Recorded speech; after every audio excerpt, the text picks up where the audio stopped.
the pressure of final year in the UK, which is third year, of, oh shit, I gotta get my things together, I need to figure out what I'm doing in my life. Workload was kind of piling up at that point. That's when things get real, doing the dissertation, exams get a lot harder, so that was kind of piling up. And at the same time, my savings were dwindling and I was losing my financial cushion that I'd had for the previous 2 years. And so all these things kind of started coming to a head, and I just broke down towards the end of the year. And I went into a period of depression where life just kind of lost its vibrancy. I was lying in bed crying a lot, and I couldn't really understand why. I thought for a while that going to a therapist made me, there was something wrong with me, and that there was a stigma behind it, and I put that off for a few months. There's a technique that I can use to expand the space between me and my thoughts. Without that, it's just like being on the inside of a washer dryer. The thoughts are tumbling around, you're in the middle of it. Oh my God, what am I having for breakfast? This person's texting me, what about this? My boss is gonna do this. That is life for so many of us. Mindfulness just allows you to take a step out of the washer dryer. I meditated pretty consistently for the last 8 years, and it's a practice I now do before waking up in the morning and before I go to sleep. And it just allows me to start and end my day with calm and space, which is... Hey everyone, welcome back. I'm Cummins, the founder of Manly Convos. For some of you who haven't joined before, I'll just give you a quick background on who we are and then we'll jump into it. So I started Manly Convos as just a way to destigmatize men's mental health, and we do this by having conversations with men that have gone on a journey through mental health. We talk to nonprofits and we talk to mental health professionals.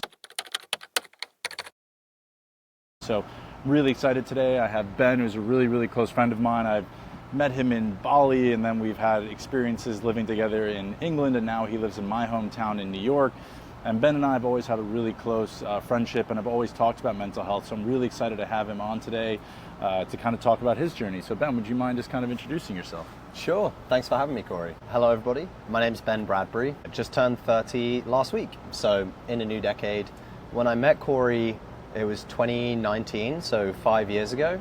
I was kind of at this interesting crossroads of figuring out if I wanted to live freelance or be a digital nomad, and kind of what that meant for my identity as well.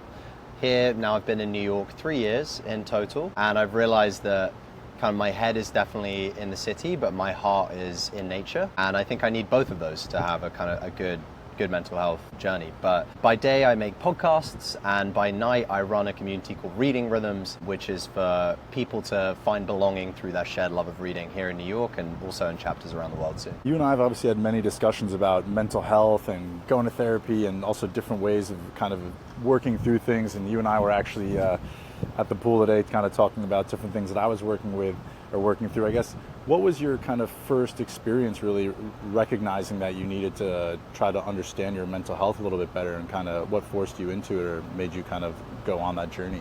Yeah, I was coming into my final year of university, and a few forces came to a head.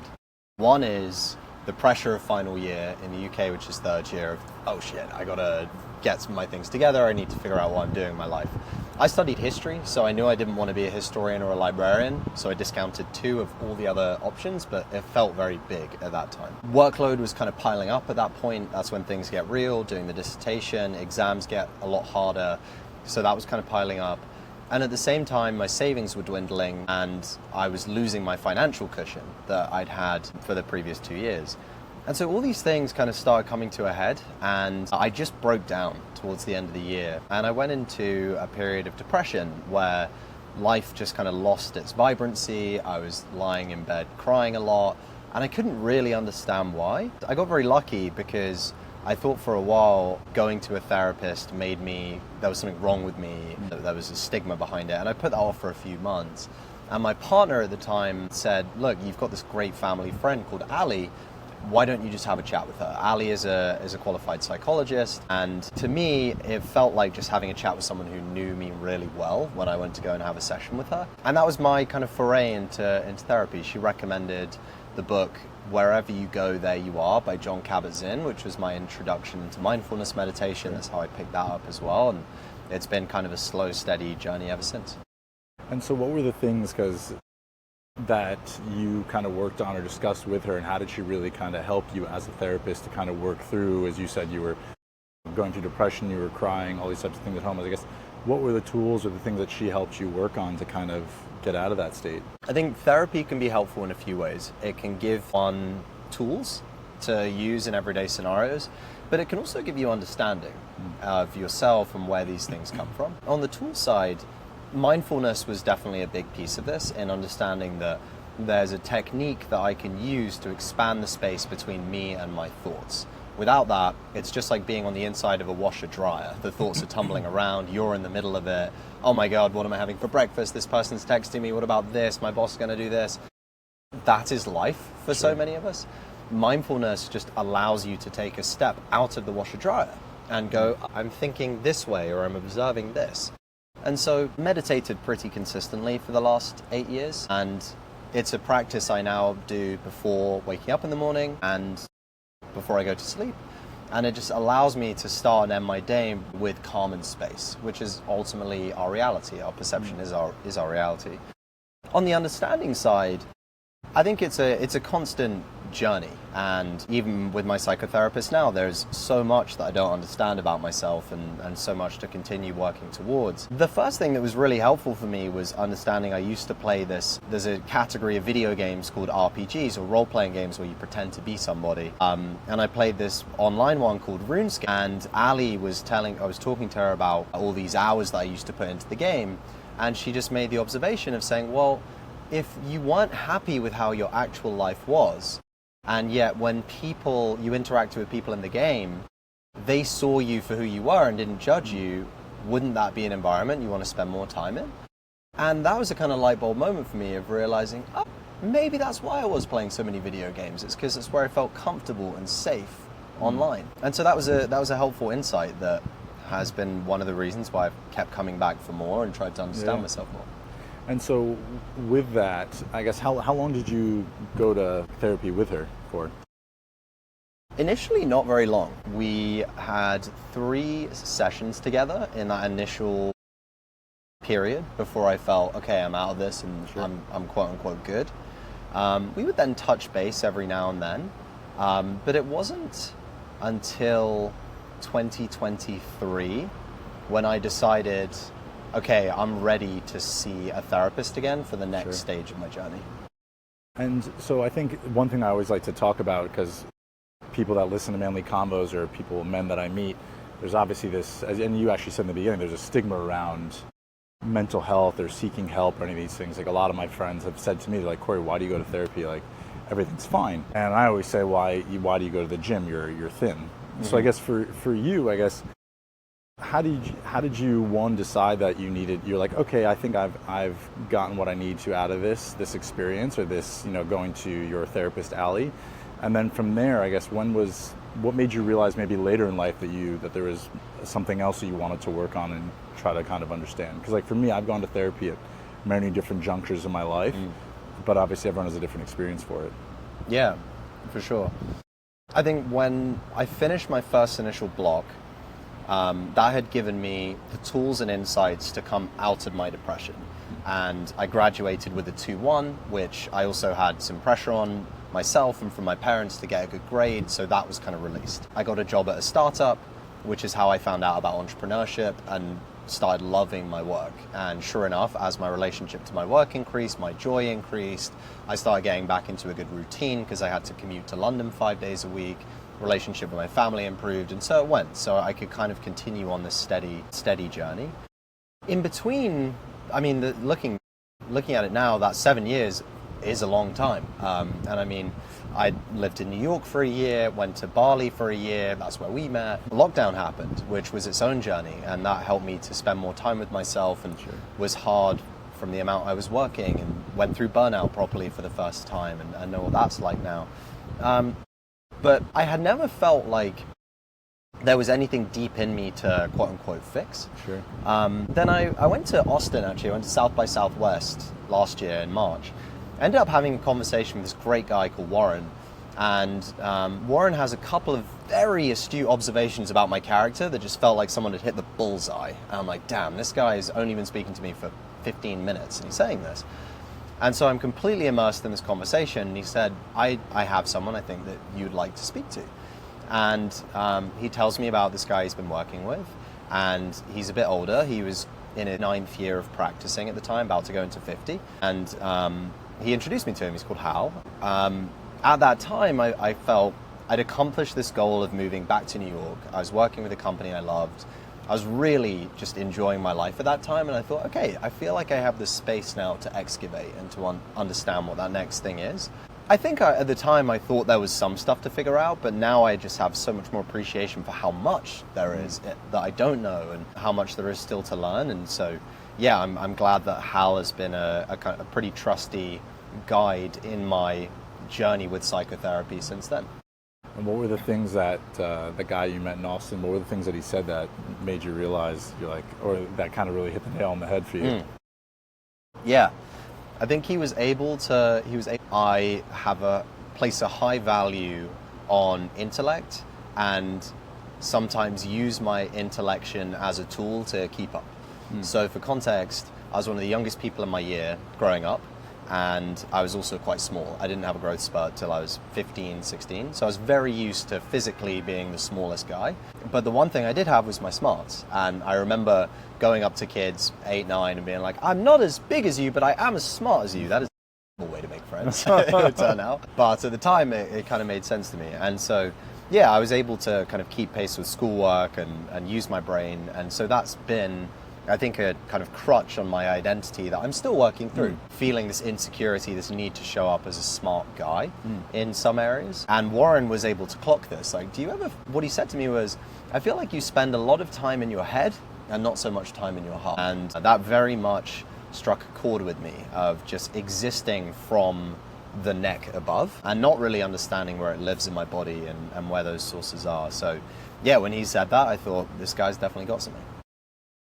Yeah, I could understand that. You consume knowledge like nobody else that I know or have met. With that, so I guess, as you kind of move on, the question I was trying to ask earlier as well is, a lot of men have this opinion of therapy. And I guess, how would you kind of described it earlier, but I guess, how have you kind of helped friends kind of go on their journey? Because like something that I've tried to do is, since my experience going to therapy started when I was 25 because my mom died, and that kind of pushed me into it. And it wasn't like really just, I need to go do this. But what I've tried to do is take my learning and my understanding of it, trying to change people's perception of it, because I think, especially in the UK, there's a lot of men that have a specific understanding of it. I guess, how have you tried to help men understand like what it can do and the power and how it can really impact their lives? I think therapy usually comes to men in 2 different stages. There's the stage where we need fixing, and there's the stage where we're good and everything gets better. In the fixing stage, in your case, grieving a loved one, in my case, falling into depression, there's this very pressing weight on our lives that can't be fixed until this thing is addressed. Sure. Ask someone not in pain what they want, they'll tell you 1,000 things. Ask someone in pain what they want one thing. Sure. And so the fixing is very immediate, but it's also quite harsh and raw because of what you're going through.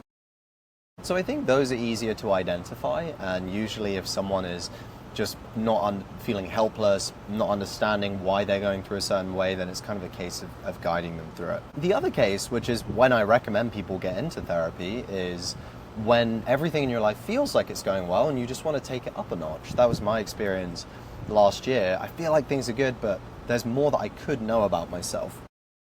If you think about how much you, as a visual, the amount I know can probably fit in this cup. The amount I don't know is the size of the world and then some. And so if you think about that applied to yourself, the odds are there's a lot more that you don't understand about yourself than you do. Sure. And so for people who are curious about it, I think seeing therapy as a tool for self-understanding and understanding, oh, why do I have that habit? Why do I get annoyed when this little thing happens? Like those little subconscious things, which might not seem like a lot, you do that 1,000 times, that's how a partnership breaks, or that's the difference between getting a job and flourishing and being fired. It's these little things that we don't pay attention to that often govern our lives. And so when I think people lack the language and the kind of understanding of that side of themselves, that's when I will gently suggest a tool like therapy, psychotherapy, like these meditative states as a way to increase that understanding. For you, what would be some of those examples of things like that you used to do that now going to therapy has actually helped you with career or family or with a loved one or a partner? So when I turned 29, we're here on my roof in Williamsburg, threw a massive party. And what was amazing that year with my core friends, we all planned each other's birthdays, and that person wasn't allowed any say in it. So we just had 6 monster birthdays. Mine was at the height of summer. We had a band come over. I love freestyle rap. We had a rapper come and make up a song about me on the spot. My friends rapped about me.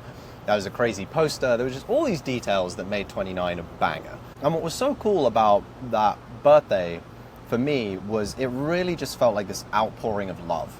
I received such sweet texts from people, people who were really moved by the programming at the party.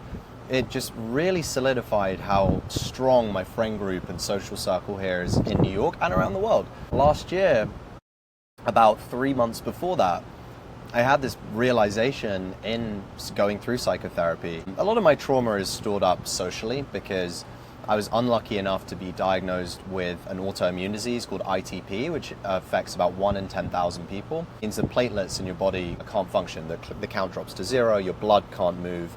Almost killed me. And I always felt like there was something wrong with me because I had conflated this biological disorder with a personality disorder. And no one had ever told me the difference. And I realized this going through psychotherapy, and Hal was able to guide me to understand that actually, I think it's so powerful repainting the picture of the past that we have of ourselves, that narrative. I'd spun this narrative of this boy with a personality disorder, there's something wrong with him, and that manifested in an inability to make friends. And so saying, I had no friends growing up, I was always the loser, the black sheep, and just accepting that, wearing that hat as part of my identity. And I had this breakthrough of realizing, actually, I had tons of friends. And even the people in my head who picked on me, we were friends at one point. And I have amazing friends now. And in my mind's eye, I saw this constellation of stars just start to line up. And I felt this whole new world kind of blossom up inside of me. And the next day I woke up and there was a gap in my throat. And I just lay in bed, it was Memorial Day weekend at my friend's place. And I just felt like there was this space in my voice box. And that to me symbolized me being able to find my own voice and realize that I'm worthy of connection and have so many people that care about me. And I don't think it was a coincidence that my birthday then 3 months later was felt like this amazing outpouring of love that I hadn't received before. Sure. No, that's amazing. And so one thing that I thought was really interesting, this is kind of going on a different topic. I didn't realize this because you and I were talking about my podcast a while ago.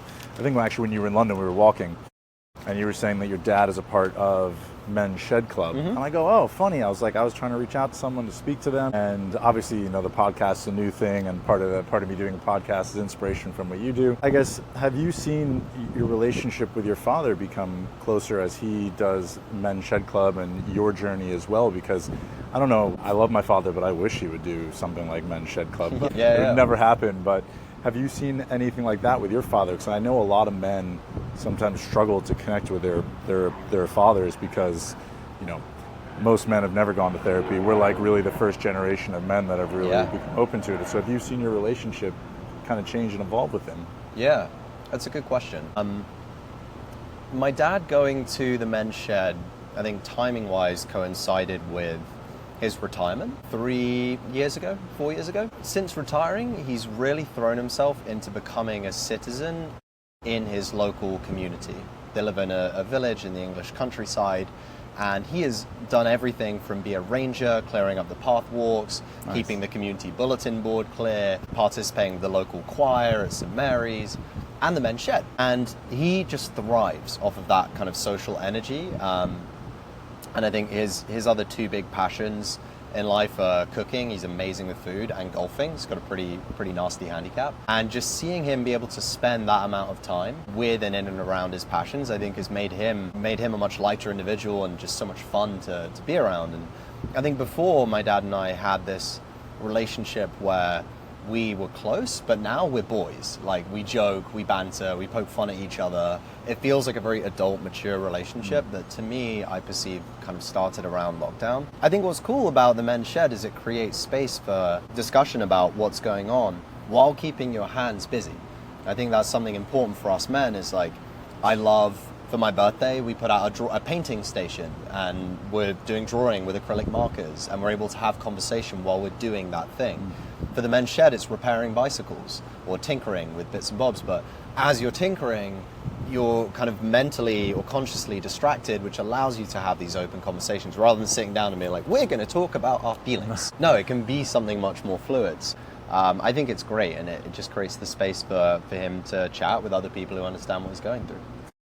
Yeah, I think it's a great thing. My dad and I are very close, and we kind of have a similar relationship that you guys have. But I think the thing that I wish for my father, he's 74. He was an entrepreneur. He sold his company. He still works for the company. He'll work till probably the day he dies. But the problem is because I think he hasn't figured out other hobbies or passions like your father has, which I think is a beautiful thing. And I think it's something that a lot of men probably struggle with their fathers. It's not like their fathers finding hobbies, but being able to have like conversations that are a little bit more emotional and deep rather than kind of at surface level. Yeah. Which is something I wish, my father, like we will have it, but it's more he listens and it's not he engages because he doesn't know how to engage. He's not equipped with the tools to be able to have those types of conversations. Yeah. Have you ever wanted to like teach him potentially, or like bring him into that world with language? So when my mother passed, my mother battled cancer for 2.5, 3 years, and I can't take full credit for going to therapy. My girlfriend at the time basically begged me for 2.5 years to go to therapy.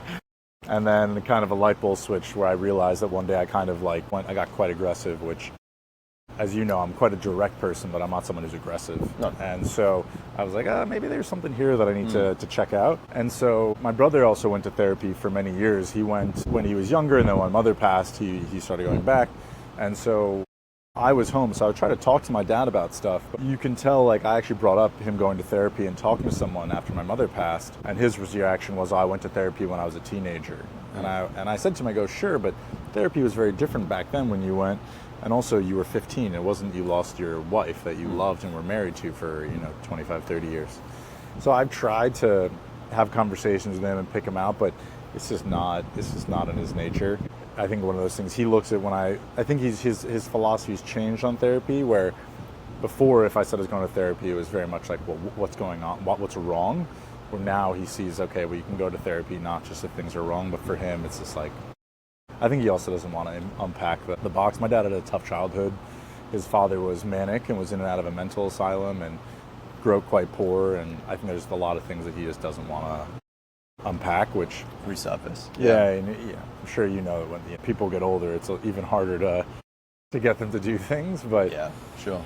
But either way, it doesn't seem to really impact his life. Do I think, as you rightfully said earlier, do I think it could make his life more fruitful and happier and things? I do think it can, but he does have an amazing way of being able to continue to be happy and continue to look at the positive things in life, which is an incredible ability that he has. But I do think there's definitely things that could really help him on. But I've convinced a lot of friends to go to therapy. Yeah.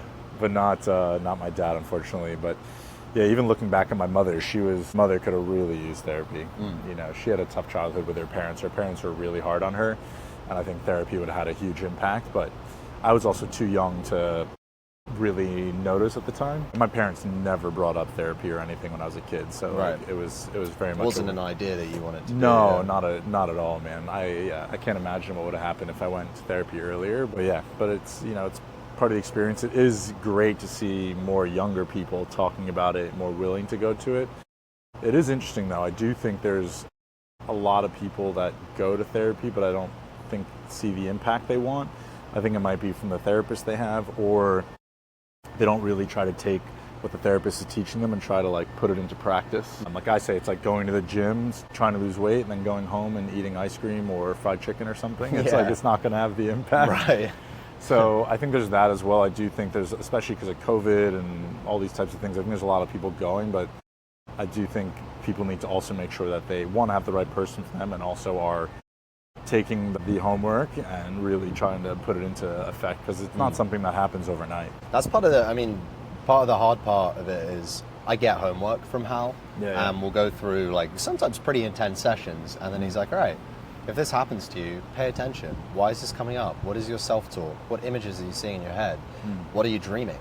Like, hard things to keep track of. I'm chatting to him on Thursday in 2 days' time, and I'm going to prepare for that. I'm not just going to go in and be like, hey, well, I think this is kind of top of mind right now. It's going to be like, no, this is what I've learned about myself in the time since we chatted last. Yeah. But yeah, with anything, you get out of it what you put in. It's just a way of like sharpening another side of yourself. Totally. A couple questions that I always like to ask people is, one question is, if you were to die tonight, what would you regret not doing? I was going to die tonight. How long have I got? 8 hours? Listen, All we right. got time. 20 to 30 minute live show together with what I can creatively do and express. I love freestyle rap. I like making beats. I love beatboxing, DJing, looping. I think there's a really cool live show in there that combines improv, characters, storytelling, world building, crowd participation.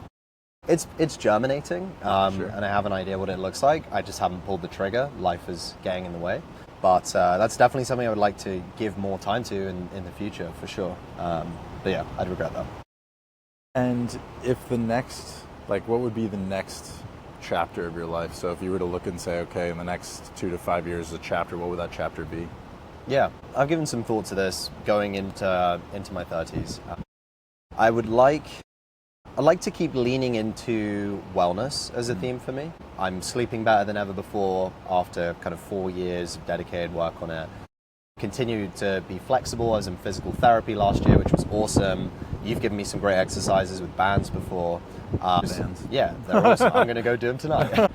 Continuing to like feel better in my body and be flexible, be able to do headstands. I got a 10-second crow pose. Like keep leaning into that. I think definitely self-expression, and as I said, like build the 20-minute live show, turn that to half an hour, go and play sets, do a 15-minute set at a comedy club. Can we get that to an hour? Like there are fun ways of thinking about that. And also the content that comes with that. Like I think it'd be fun to play with live streaming on Twitch. I think it'd be fun to live stream on YouTube, make YouTube videos, like lean into that creative side of myself more, for sure. And then the last one I would say is community building. I don't know exactly what this looks like. Very proud to have done this with some great podcasts, and equally proud to do it with Reading Rhythms as well. I came to New York pretty lonely, and community really changed my relationship to that and changed my mental health back in 2018. And to see that happen again with Reading Rhythms is so meaningful. We're doing it here in New York, but at the time of recording this, opening up chapters in LA, London, your hometown, Rome, and so it's starting to become a global community, and I do see that as the potential for that, and would love to realize it. Question, do you want to tell people what Reading Rhythms is? Because I love Reading Rhythms, even though it's not in London. Yet. Which just makes you really upset. It will be. Reading Rhythms is a community for people to find belonging through their shared love of reading. So we started actually right here on this roof where you guys are watching this podcast. We had 10 people over. The rules, very simple. Bring a book, any book you want. We don't tell you what to read, and we don't tell you what to think. There's 2 30-minute reading blocks, 15 minutes of one-to-one time to meet a stranger using your book as an icebreaker, and 20 minutes of discussion at the end around some theme words, all with a curated playlist of music that we hand-selected to read to.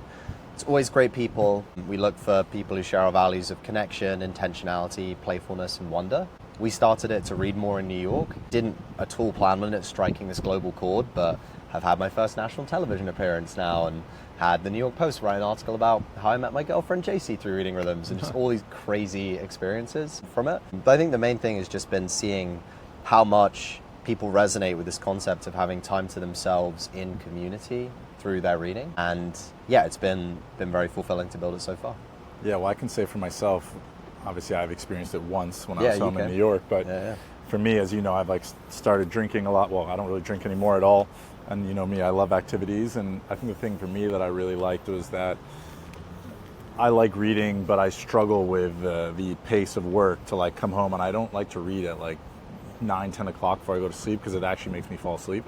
Going to this place where you can read, you can be around people, you can meet new people, engage, I think it's a great thing. So I think a lot of people just want something that's different. Like they don't want to have to go to the bar and drink, and they don't want to always have to go out for dinner. They're trying to find ways to connect and engage with people, whether with friends or whether meeting new people. Yeah, a great thing. It's something that I very much push. Well, I tell all my friends in England, but obviously we don't have it yet.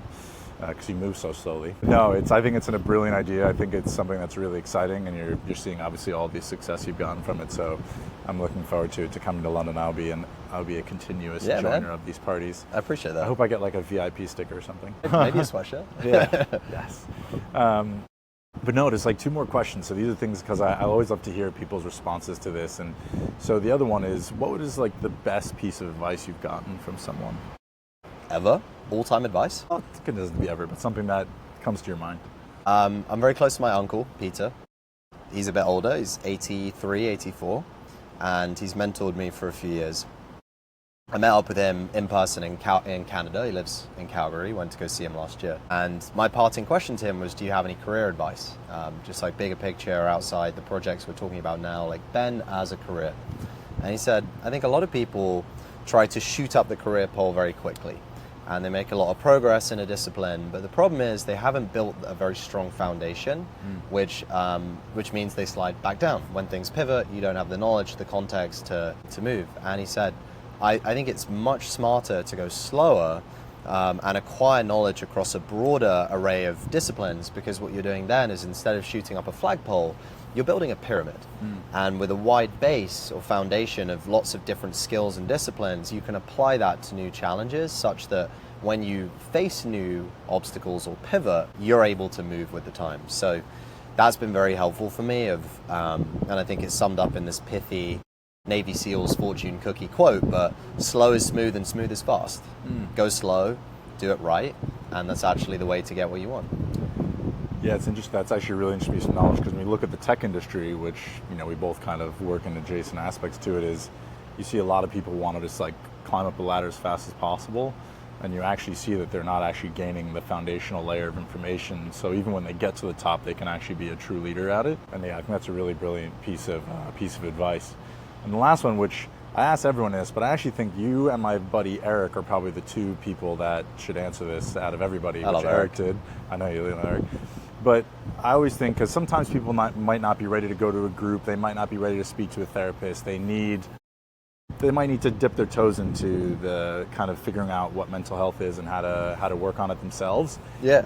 So books, you know, you read books and remember books more than anybody that I know on earth. What would be maybe 2 or 3 books that you would say for someone that really hit a chord with you to read? Yeah. If you're interested in learning more about mental health, I actually think ancient philosophy is an amazing place to start. Philosophy today gets this reputation as like dusty librarians pushing books around a library. But back in the day, philosophy was the practice that warriors of the mind would use. To conquer oneself was to be a philosopher, to have this approach to living a good life. Marcus Aurelius certainly did that with meditations. Epictetus did that. Seneca did that. They're the 3 Stoics that we have surviving writings of each of those. If you want an easy entry into them, I love this book called The Practicing Stoic by Ward Farnsworth. The way it's set up is so clever. Each chapter is a theme. And so if you're interested, you don't have to read it start to finish. I can go, okay, I want to understand emotion. I want to understand adversity, grief, desire, all these basic human things that we share. And then it will pull out Stoic quotes which are related to that thing. So giving you guidance on how to kind of work with yourself, essentially. So I think that's a great one to start. And then if you want something a little more penetrating, Krishnamurti's The Book of Life is fantastic. It's 365 meditations on categories like love, relationships, denial of self. It's deep. When I read books, underline them, like I have an underlining system, and underlining things red is antagonistic, things that mess with my head or that I don't agree with or don't understand.